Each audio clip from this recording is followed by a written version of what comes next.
மலை முருகன் கோயிலை பற்றி அறிவோமா? விராலிமலை முருகன் கோவில் புதுக்கோட்டை மாவட்டத்தில் உள்ள ஒரு பாடல் பெற்ற தலம். இத்தலத்தின் பெயர் முனிவர்கள் மரங்கள் விரவி முருகனை வழிபட்டதால் வந்தது. இக்கோவில் முருகப்பெருமான் 6 தலைகளுடனும் 12 கால்களுடன் மயில் மேல் அமர்ந்து வள்ளி தெய்வானையுடன் காட்சியளிக்கிறார். விராலிமலை முருகன் கோயிலை பற்றிய 3 தகவல்கள். பெயர் காரணம். 1. முனிவர்கள் மரங்களால் விரவி முருகனை வழிபட்டதால் இத்தலம் விராலிமலை என அழைக்கப்படுகிறது. 2. முருகப்பெருமானின் வடிவம்.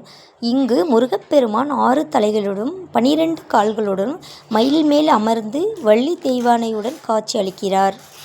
3.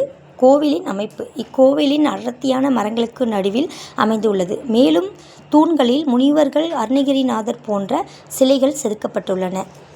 இக்கோயிலின் சிறப்பு. கல்யாண தடை, குழந்தை பாக்கியம், கடன் தொல்லை இது போன்ற பிரச்சனைக்கு முருகப்பெருமானை போய் வழிபற்றோம் என்றால் நம் நினைக்கும் முன்பே நிறைவேற்றி கொடுப்பார் முருகப்பெருமான். இது மாதிரி ஆன்மீக தகவலை அறிய நம் சேனலை சப்ஸ்கிரைப் செய்யவும். நன்றி.